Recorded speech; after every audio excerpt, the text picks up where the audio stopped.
Voilà. Bon, on va exposer la radio. C'est un cas, c'est une 7 inférieure gauche. Quand on a décidé de faire une présentation d'une chirurgie à rétro, Dr Issam m'a demandé de présenter un cas qui soit simple pour bien expliquer aux gens la technique de A à Z, comment on travaille une chirurgie à rétro, pour qu'ils sachent comment la pratiquer s'ils veulent dans leur cabinet dentaire. Moi, j'ai choisi cette dent, c'est pas pour dire que regardez ce que moi je fais, mais parce que travailler une molaire, ça veut dire une épaisseur d'os, ça veut dire expliquer la technique, ma propre technique, qui a déjà été publiée dans le bouquin de Picora et qui a déjà été aussi publiée dans la revue de stomatologie. Deuxième chose, côté gauche est plus difficile que côté droit. Aussi, c'est une molaire qu'on a choisie du côté gauche pour justement vous expliquer la position du patient, la position du microscope, comment manipuler les choses. Et travailler une centrale ou bien une molaire, c'est la même technique, c'est la même procédure, même instrumentation qu'on va exposer. Vous voyez à la radio, c'est une dent qu'on a essayé à la faculté de faire une reprise de traitement. On a manque dans le canal distal, on a instrument fracturé dans la racine mésiale et on a une petite lésion. Ce que vous voyez à la radio, en réalité, la lésion est beaucoup plus grande, c'est presque le double, un peu plus. Parce que prendre une radio rétroalvéolaire, vous voyez une superposition entre la lésion et la table externe qui est épaisse. C'est pour cela la lésion, le volume de la lésion n'apparaît pas très exact. Cette dent va être couronnée. Elle est le pilier postérieur d'un bridge.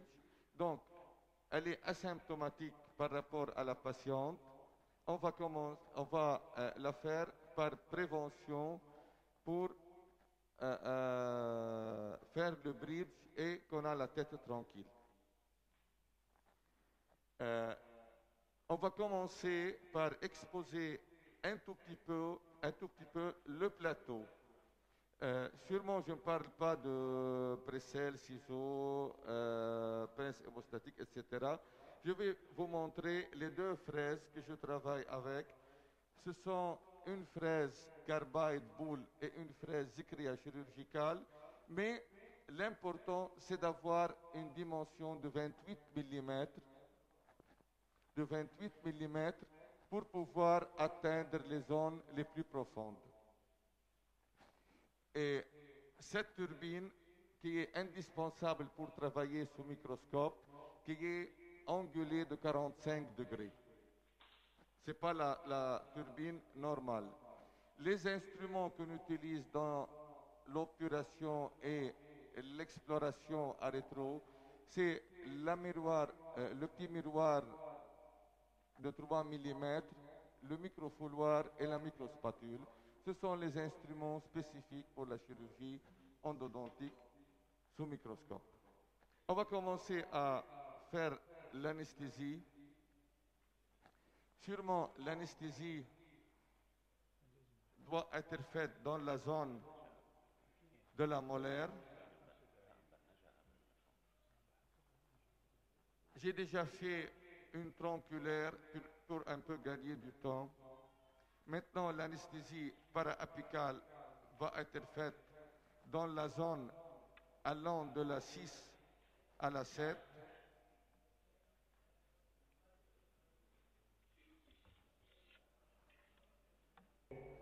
Une deuxième injection para-apicale.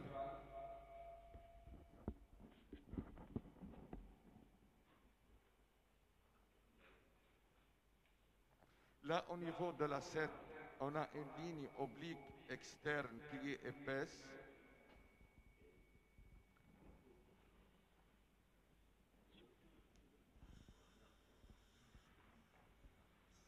on termine l'anesthésie. En principe,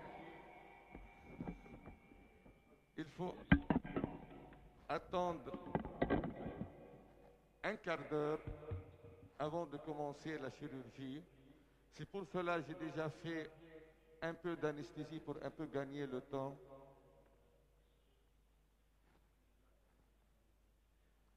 Je vais expliquer la position du patient et la position du microscope. Travailler sous microscope, ce n'est pas une chose très difficile. Le principe, c'est avec la main gauche, il faut prendre l'écarteur, retenir le lambeau et la joue avec la main gauche. Avec la main droite, on travaille avec les instruments.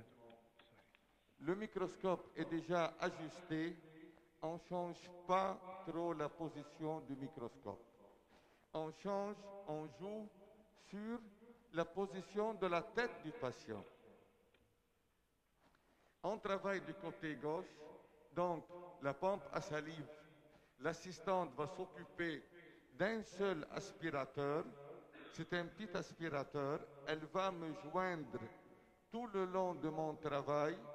Ce petit aspirateur va être à côté de la lame de bistouri, à côté du décolleur, à côté de la fraise travaillante, à côté de l'ultrason travaillant, pour que le champ soit à 100% visible.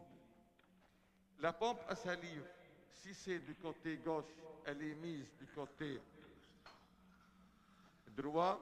La patiente va retourner du côté gauche parce qu'en chirurgie, la vision sous microscope doit être vision directe sur le champ. Le microscope est déjà ajusté. Là, vous allez voir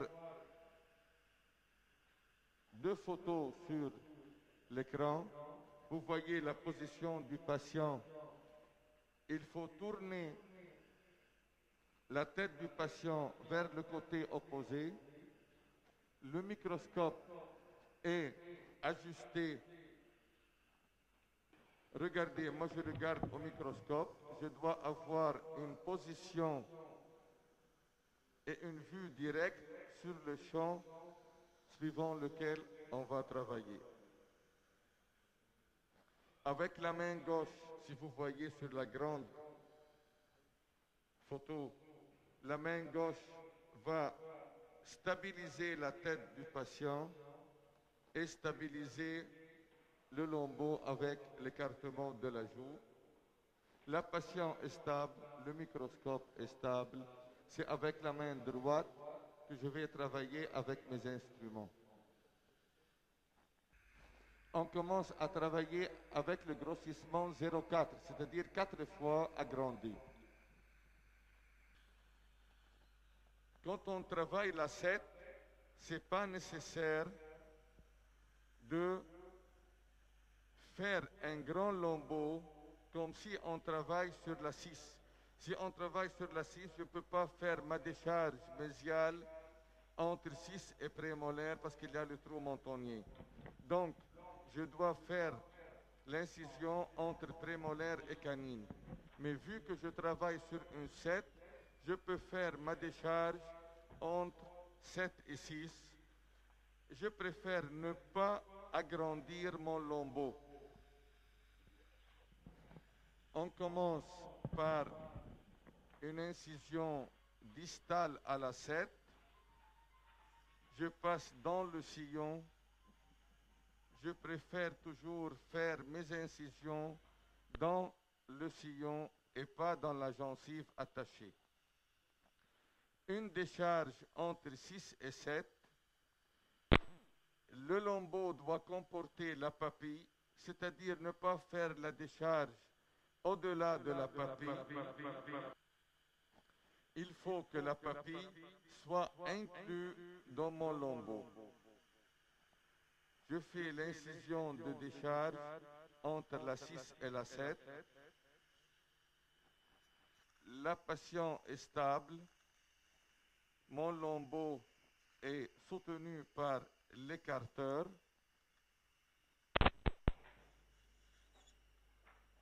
On décolle en épaisseur totale. Regardez la table externe.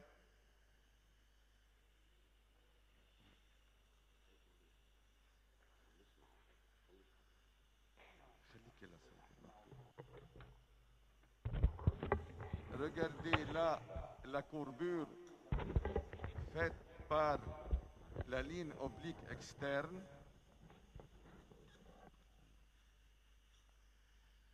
Maintenant, je vais commencer à faire la trépanation osseuse. Alors, dans une épaisseur pareille, comment il faut trouver cet apex? Il y a plusieurs techniques dans le monde qui ont déjà été écrites. Moi, je préfère travailler selon ma propre technique. C'est une technique, comme je vous ai dit, qui a déjà été publiée dans le bouquin de professeur Picora et elle a déjà été publiée dans la revue de stomatologie. Elle consiste à commencer par localiser la racine. Deuxième étape, suivre cette racine jusqu'à l'apex. Et troisième étape, agrandir la cavité osseuse suivant le cas. L'étendue, l'angulation de la racine, l'étendue de la lésion, courbure de la racine, etc. Donc, je vais commencer par localiser la racine au début. Comme vous voyez maintenant la position de la patiente, c'est une bouche qui est ouverte. Si vous voyez exactement, c'est une bouche qui est ouverte. Je commence par la fraise carbide boule. Je dois au début choisir une zone où l'os n'est pas très épais pour pouvoir rentrer 1 mm, même un peu plus, et trouver cette racine. Je vais agrandir un tout petit peu.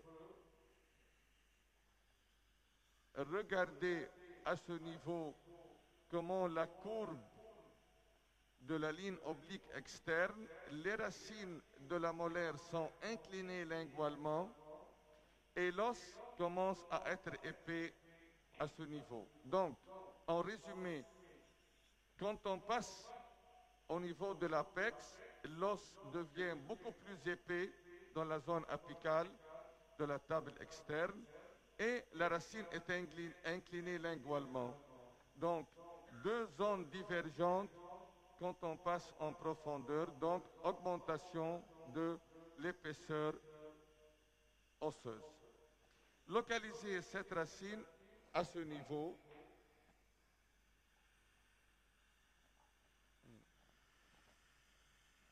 Germain, il n'y a pas de pression. On va ajuster la pression.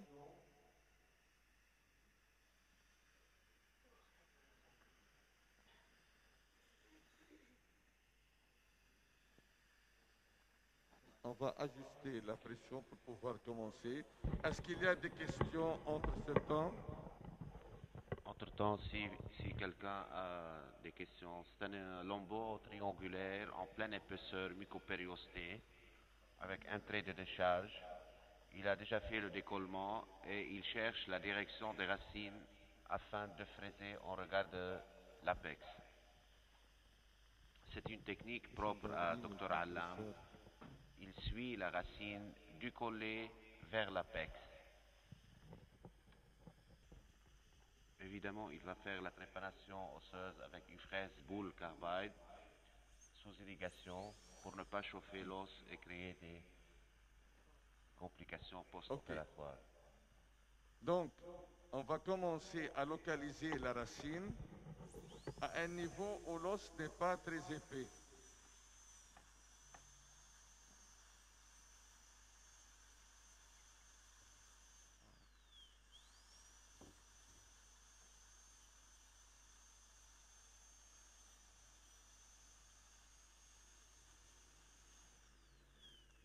Au fort agrandissement, vous allez voir la racine déjà localisée. Maintenant, on va suivre la racine. On rentre en profondeur. En même temps, on rentre en profondeur et on essaye d'agrandir la cavité osseuse. Regardez au fond la racine déjà apparente. Je rentre en profondeur.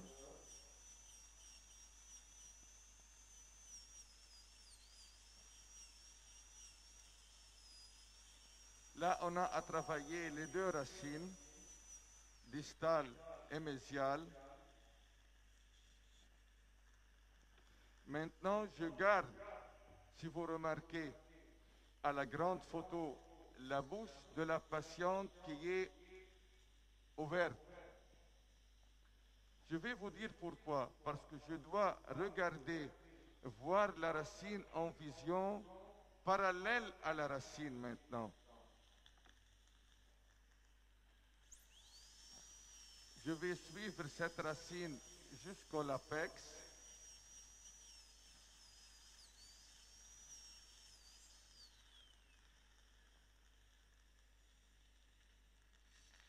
Regardez, maintenant je suis proche de la racine, de la partie apicale. Déjà la lésion est apparente. Je dois agrandir un tout petit peu la cavité en largeur. Maintenant, je touche mon apex avec la fraise boule. C'est la zone apicale. Je dois maintenant localiser aussi la racine distale. Au niveau de la racine distale, l'os devient un peu plus épais que la racine mésiale. Même procédure, je dois localiser ma racine dans cette épaisseur d'os. Regardez comment j'ai localisé cette racine. Je ne sais pas, c'est apparent, c'est visible bien à l'écran. Oui, Cherbil, on voit très bien. Regardez la différence entre couleur de l'os et la couleur de la racine. Maintenant, je dois suivre cette racine. On a choisi ce cas juste pour bien vous expliquer cette technique. On suit cette racine. Je vais vous dire maintenant la différence entre bouche fermée et bouche ouverte. Maintenant, je suis en train de rentrer parallèlement à la racine, suivre cette racine parallèlement avec la fraise, atteindre la zone apicale. Voilà, on a intérêt là à garder cette épaisseur osseuse entre les deux cavités de la racine mésiale et de la racine distale. Parce que vous savez, la cicatrisation osseuse est centripète et ça aide beaucoup à la cicatrisation. Parfois, on joint les deux cavités. Parfois, c'est une seule cavité. Parfois, ce sont deux cavités séparées. Dans ce cas, la zone, les deux apex ne sont pas très loin l'un de l'autre.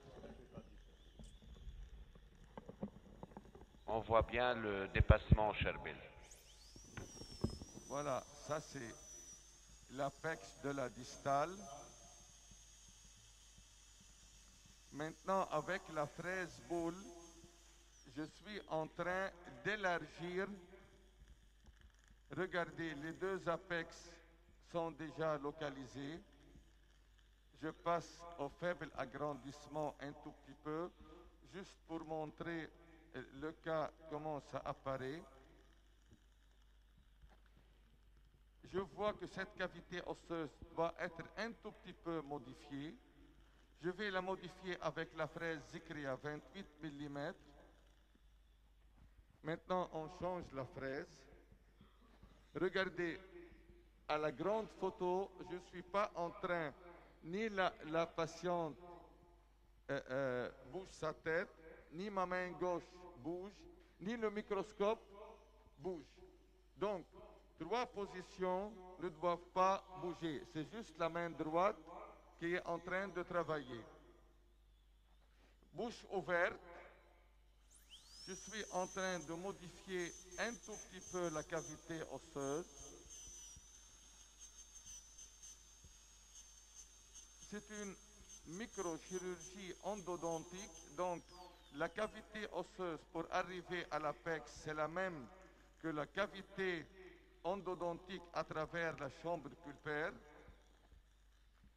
Regardez maintenant la différence que je vais expliquer.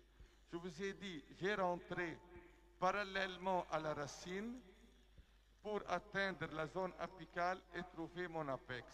Maintenant, la bouche de la patiente est ouverte. Maintenant, vous allez voir à la grande photo, la patiente va fermer sa bouche. Pourquoi? Pour prendre vision directe à ma surface de résection apicale. Sacré chouette, please. Et sacré technique. Ok. خليكي là, صوبي. Regardez maintenant, la vue est différente. Vous allez voir, je vais un tout petit peu ajuster.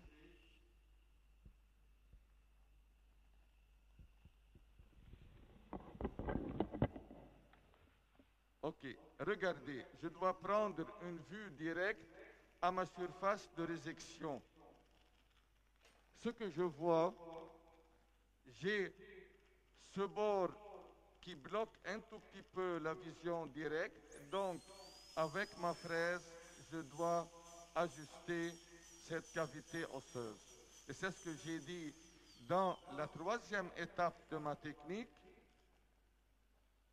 Ajuster la cavité osseuse dépend du cas. Maintenant, je vais faire la surface de résection au niveau de la racine distale. Cette surface doit être une surface lisse. Il n'y a pas de degré d'angulation pour la surface de résection. Dès que j'ai une vision directe, comme vous voyez au microscope, j'ai une vision directe, cette angulation au niveau de la surface de résection est de 20 degrés, 30 degrés, elle est horizontale, ça n'importe pas. Je dois avoir une vision directe quand je vois mes voies de sortie, quand je localise mes voies de sortie, donc je commence à faire ma préparation à rétro. Maintenant, je dois travailler au niveau de la racine mésiale. Je dois un peu ajuster ma cavité osseuse à ce niveau, la dévier un tout petit peu mésialement. Pourquoi il faut dévier cette partie du côté mésial, l'incliné? Parce que je dois avoir une vision directe au niveau du canal lingual de la racine mésio-vestibulaire. Donc voir la limite de la racine mésio-vestibulaire, la limite linguale. Je suis en train de faire cette surface de résection.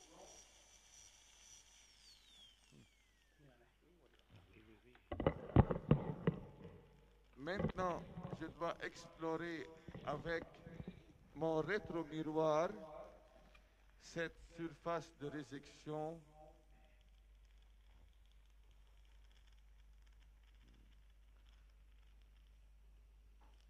Il faut voir exactement la limite linguale de la racine pour voir si j'ai un canal ou bien deux canaux. Ce qui est important là pour décider si j'ai un canal ou bien deux canaux, il y a un point très important, c'est de voir la ligne de jonction entre le sément et la dentine.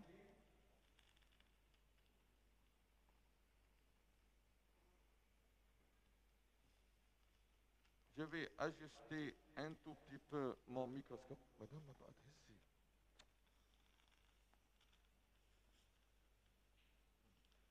Je vais un peu ajuster mon microscope pour bien voir cette ligne de jonction. Regardez, il y a une ligne blanchâtre entre le sément et la dentine.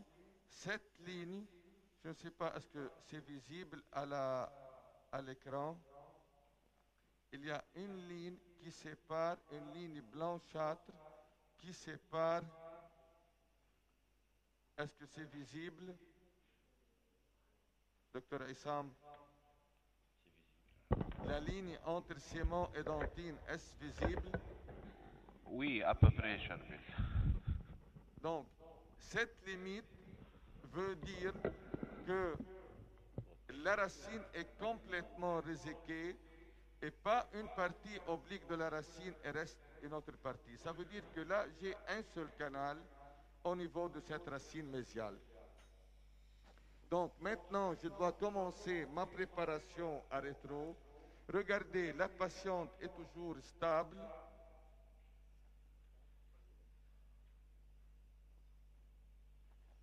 Ma main gauche est toujours stable. C'est avec ma main droite que je cherche et je travaille avec mes instruments. Je vais commencer à faire ma préparation à rétro.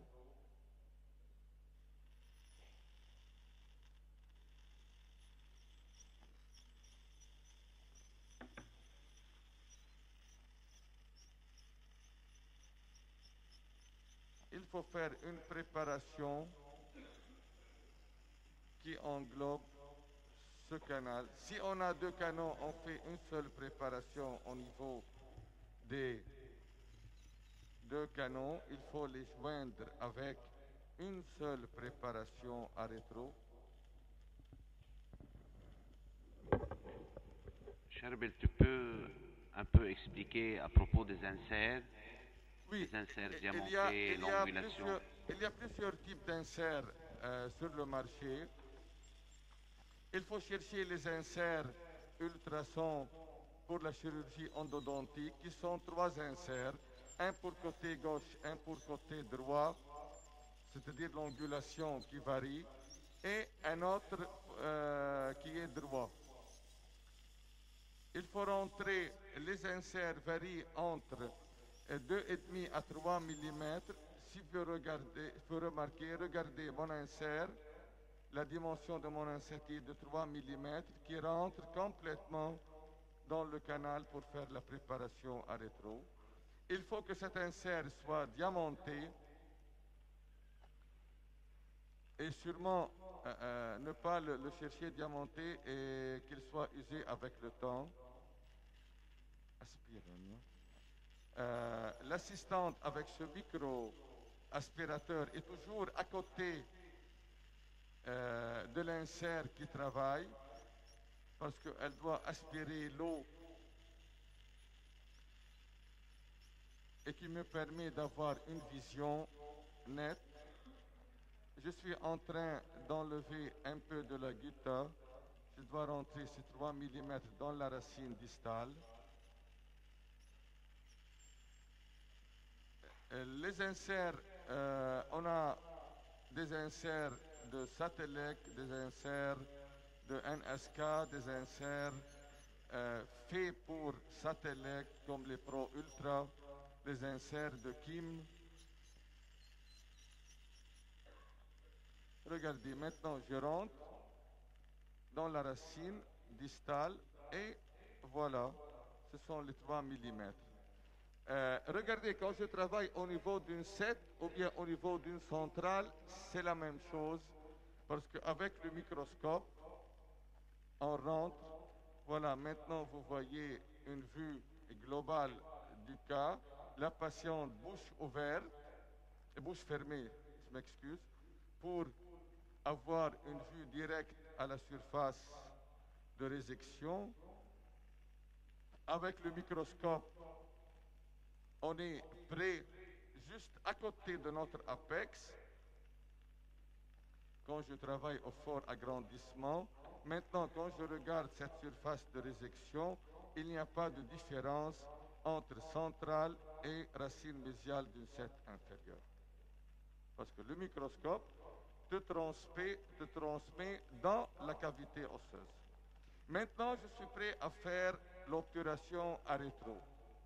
À ce moment-là, avant de mélanger, travailler avec le MTA, je dois préparer ma zone de travail pour contrôler l'hémostase. Je prépare des petites pelettes pour les mettre derrière la préparation à rétro, c'est-à-dire derrière la racine.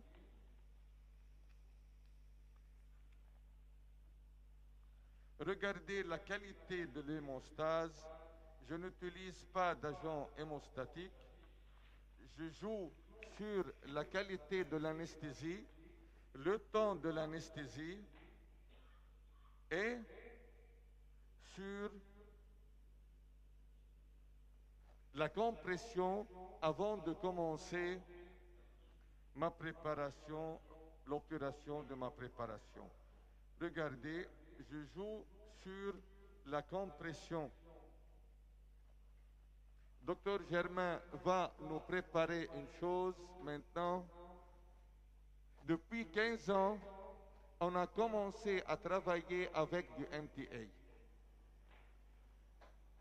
À partir de ce temps-là,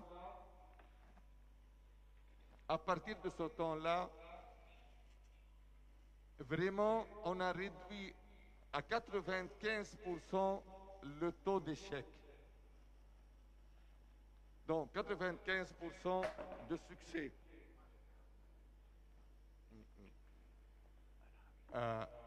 Dans ma vie, deux choses ont changé ma vie en travaillant ce type de chirurgie. On a déjà commencé avant sans microscope avec de l'amalgame.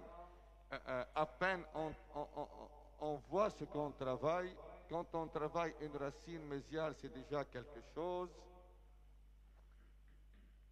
Quand Dr Garicard a introduit le microscope dans ce type de chirurgie, elle a vraiment changé cette procédure en elle-même. Et moi, personnellement, j'ai changé ma vie. Vraiment, j'ai passé à un autre niveau de travail. La deuxième fois où j'ai changé ma vie aussi dans ce type de chirurgie, c'est quand Dr Issam et professeur Alfred Naaman ont créé ce type de MTA. Parce que moi, je travaille avec le MTA depuis 15 ans. Dès qu'il a été mis sur le marché en 1999, j'ai commencé à travailler avec ce produit. C'était poudre liquide, le malaxer avec de l'eau distillée, etc. Il faut vraiment savoir comment le malaxer. Si on n'est pas professionnel vraiment avec ce produit, on ne peut pas vraiment le malaxer d'une façon correcte et avoir la consistance correcte pour ce produit. Parce que s'il y a beaucoup d'eau, on ne peut pas le transmettre s'il est fluide pour le manipuler dans la préparation à rétro. Et s'il est un peu sec, aussi on ne peut pas le manipuler dans la préparation à rétro. Alors, ces deux personnes à qui on doit beaucoup dans ce type de chirurgie, ils ont eu l'idée de créer du MTA, mais qui se malaxe automatiquement dans une capsule et qu'on le met sur la plaque de verre avec un pistolet. C'est déjà prêt. Regardez, si vous pouvez voir sur la caméra comment ce produit est mis sur tout près.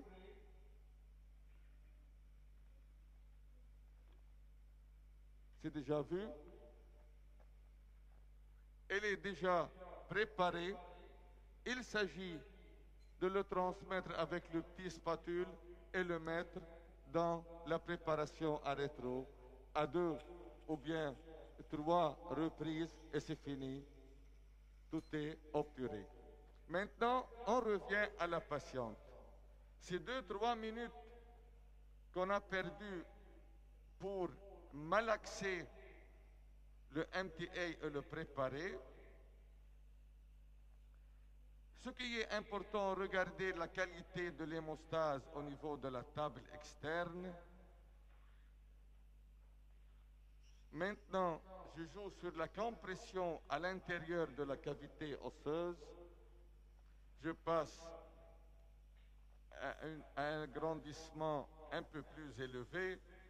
Regardez, les 2 petites pelettes de coton qui sont à l'intérieur, c'est eux qui vont soutenir et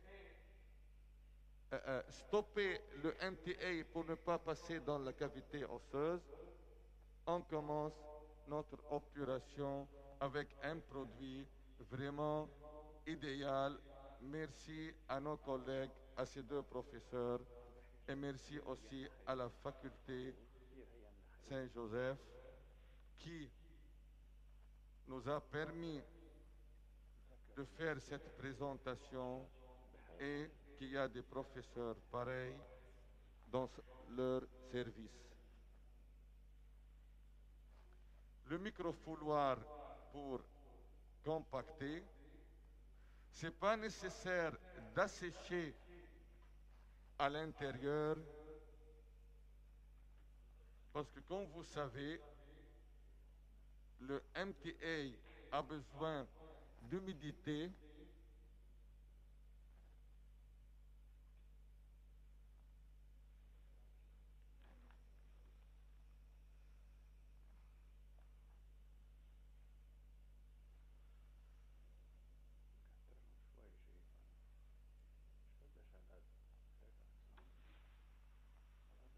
J'enlève en même temps les petits excès.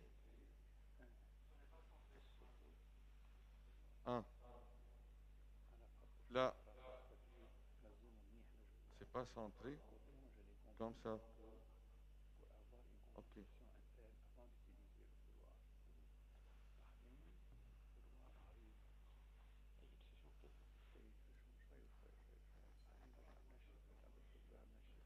Ma fille, il y a une croix là qu'il faut prendre. Avec le fouloir,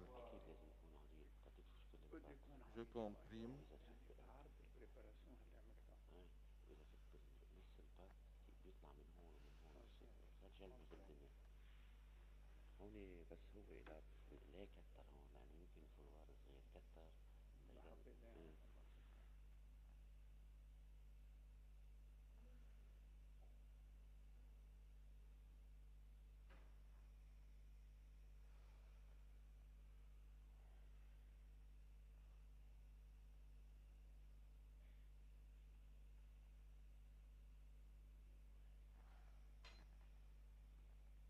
Est-ce qu'il y a des questions, Dr. Issam?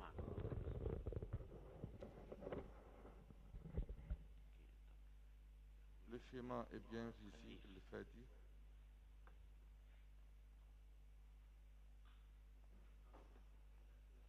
Il reste une fois à comprimer.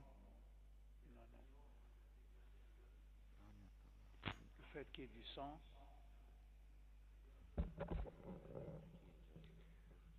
Le produit n'est pas affecté par une contamination par le sang ou non, parce qu'on considère pas le sang. La prise du produit. Non, parce que le produit a besoin d'être sous présence d'humidité pour faire sa prise finale. Donc, ce n'est pas nécessaire. Il y a eu beaucoup de produits d'obturation qui ont été utilisés au cours des 20 dernières années. Il y a quelques-uns qui sont plus affectés par l'humidité et la contamination par le sang que d'autres. Le MTA est un des produits c'est une étude qui a été faite par Tora Jibad, je pense, Tora Benjad. Tora Benjad en 1995. Il a bien démontré que la contamination n'affecte pas la prise du produit. Oui, parce que le MTA a besoin d'humidité pour faire sa prise. C'est pour cela, et parce que le produit est malaxé avec de l'eau distillée. C'est pour cela il n'y a pas de problème. Contrairement aux composites, contrairement aux résilons. Sûrement, parce que ce sont des ciments, ce sont l'IRM. des produits. Et la nouvelle génération de matériaux à rétro, les biocéramiques maintenant, c'est une, évidemment, c'est une percée nouvelle, c'est une variété nouvelle, qui semble être aussi parfaitement correcte pour obtenir une étanchéité complète au niveau des apex. Peut-être l'inconvénient, c'est le coût, je ne sais pas. Oui, c'est le coût. Oui, pour la biocéramique, c'est très élevé, cher. mais la qualité est très bonne. La manipulation est bonne, l'herméticité est très bonne, l'étanchéité apicale est très bonne aussi. L'adaptation marginale, évidemment, à la dentine, très important. Il n'y a pas de contraction à la prise, donc l'étanchéité reste complète après prise du produit. Et la prise, le temps de prise est très important. Quel est le temps de prise, Issam, pour ce produit? Le temps d'utilisation, c'est aux alentours de 5 minutes. Temps de manipulation. Mais le temps de prise, ça peut s'étendre jusqu'à 4 heures, 6 heures même.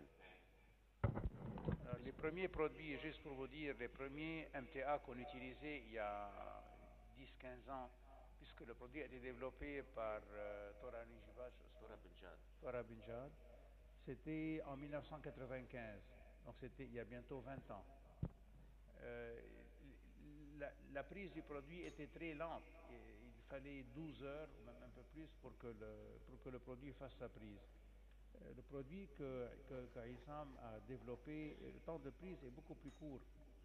La prise totale du produit, la prise finale.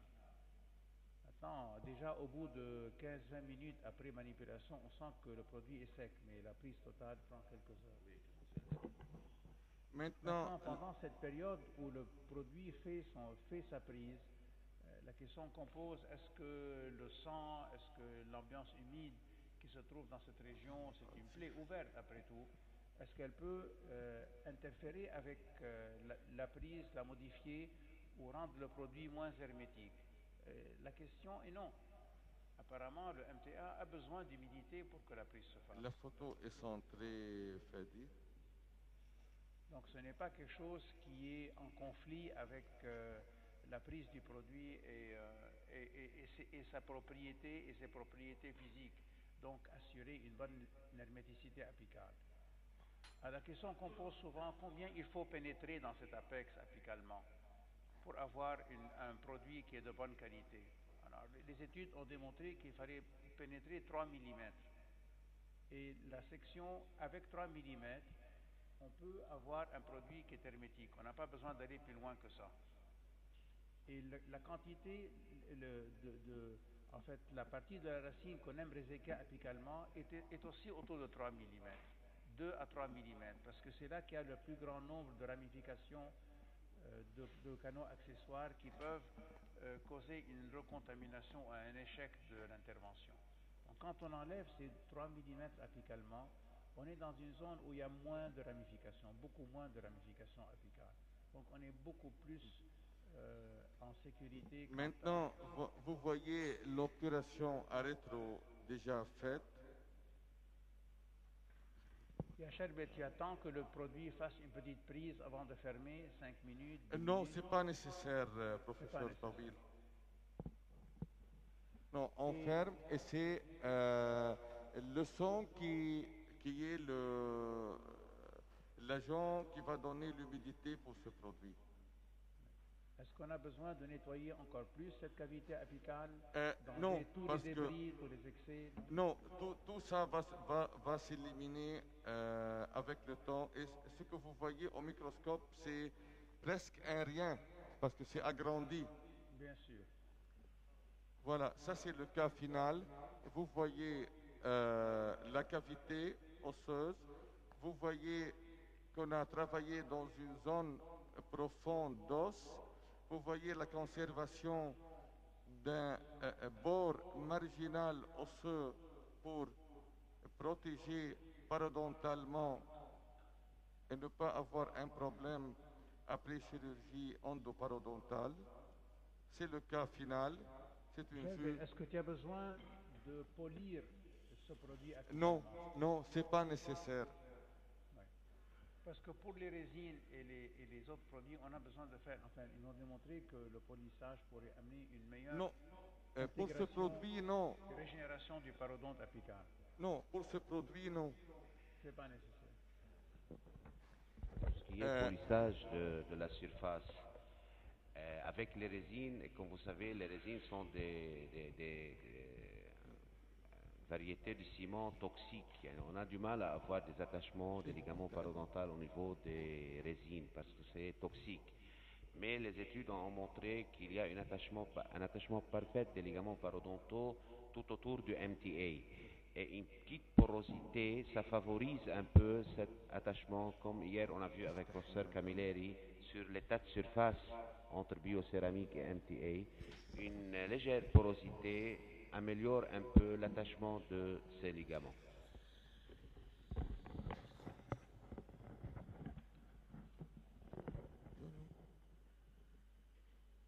Maintenant, on va faire les points de suture sûrement. En faisant les points de suture, si il y a des questions concernant la technique, la procédure. Alors, une question technique intéressante, c'est que dans beaucoup de cas, il existe plus d'un canal, il existe des canaux accessoires. Comment les localiser? Est-ce qu'on peut vraiment les voir au microscope? Est-ce que Oui. tu utilises le bleu de méthylène pour pouvoir repérer ces canaux? Non, parce que quand on travaille sous microscope, c'est déjà agrandi. Et quand on a une lésion, il faut exposer avec, il faut nettoyer toute la lésion et explorer avec le rétromiroir toute la zone exposée par la lésion, la zone radiculaire. C'est-à-dire, si j'ai une lésion, par exemple, apicale, qui est arrondie, appendue à l'apex, c'est l'apex qui est en question. Si j'ai une lésion latérale, il faut examiner avec le rétromiroir toute la surface exposée par la lésion de cette racine et voir si la propagation de la perte osseuse ou bien de la lésion était due à un os spongieux faible, ou bien il y a un canal latéral, ou bien une perforation, ou bien une sortie latérale. S'il y a une sortie latérale ou bien un canal latéral, on le voit très bien. Parce que tous les canaux accessoires ont une spécification. C'est que ce n'est pas un trou dans une surface qui est lisse. Il y a toujours une petite dépression, comme le dôme apical, comme les trous des nerfs dans l'anatomie. Il y a toujours une petite dépression vers l'intérieur, puis on a le petit trou qui sort. C'est pour cela, avec le rétromiroir, on peut voir exactement s'il y a un canal latéral qui est la cause de cette lésion marginale. Sinon, c'est le cas d'une propagation de la lésion dans un os qui est faible à cause de la chronicité de la lésion. Il y a des exceptions où l'os est perdu entre les racines, mais qui n'est pas dû à un canal accessoire. C'est au niveau des molaires, racine mésiale ou bien distale des molaires supérieures, ou bien la racine mésiale des molaires inférieures, où la chronicité de la lésion peut donner une lise verticale entre les deux racines, une fistule qui est dans la furcation, mais qui n'est pas due à un canal latéral ou bien à une fracture. Avec le microscope, on agrandit jusqu'aux 25 fois et on peut examiner vraiment les surfaces. C'est vrai que la propagation des lésions se fait toujours là où l'os est le moins résistant. Oui, Donc, si c'est effectivement un os qui est médulaire dans une zone où il y a une corticale dense vestibulairement, l'infection va se propager dans l'espace médulaire beaucoup plus facilement. justement. Ce qui explique parfois la remontée de ces lésions au niveau de la racine. Mais il est très important d'explorer cette racine pour voir s'il n'y a pas un canal accessoire qui Justement. pourrait être aussi la cause de l'infection. Oui.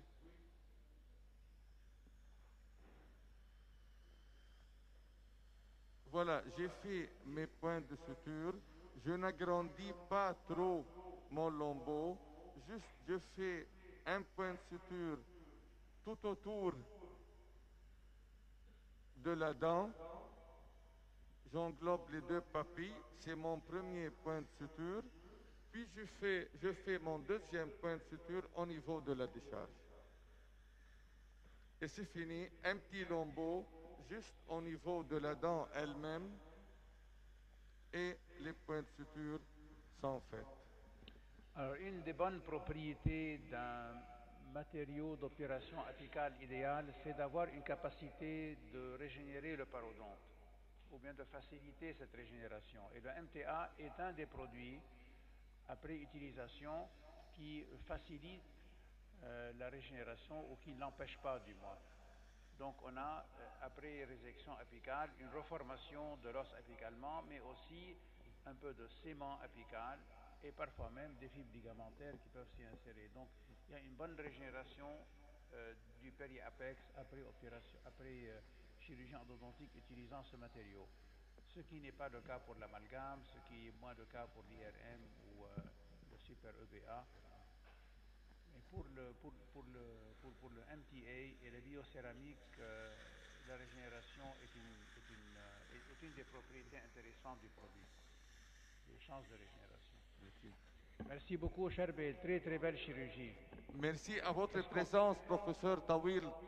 C'est à vous qu'on doit beaucoup. Il est gentil à Charbel. Vous êtes mon prof. Personne ne peut faire les choses aussi bien que toi.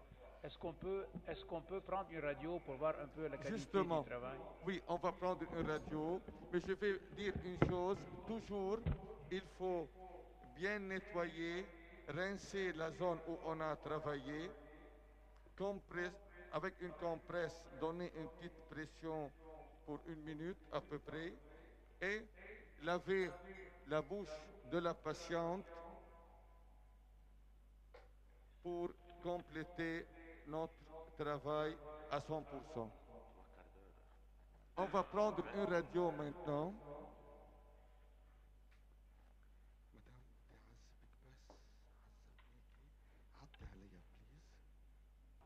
Quelle est l'importance de la dimension de l'ostéotomie et quelles seraient les conséquences de ça sur la cicatrisation? Est-ce que ça gêne, ça ne gêne pas?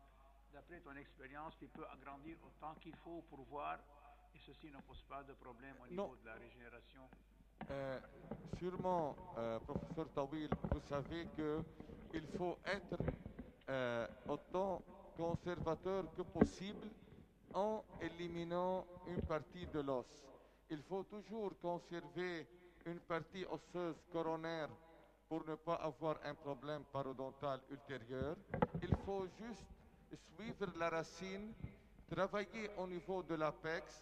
Si vous avez remarqué, ce micro-miroir, quand j'ai mis le micro-miroir pour voir la zone de résection, le micro-miroir est de 3 mm.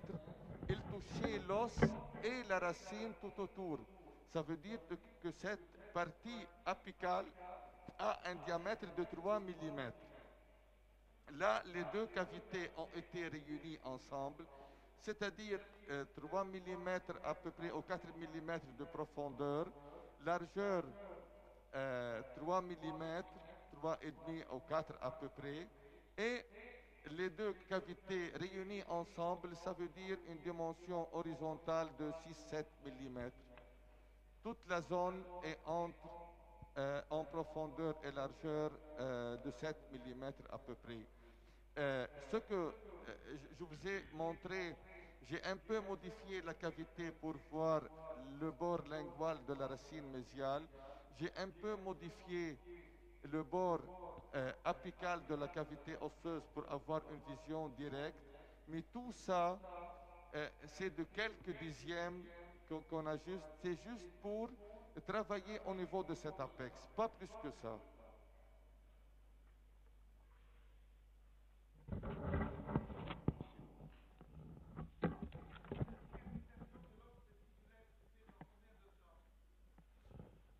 Cherbil, il vous demande le temps de cicatrisation osseuse. Le taux de cicatrisation osseuse, c'est 6 mois.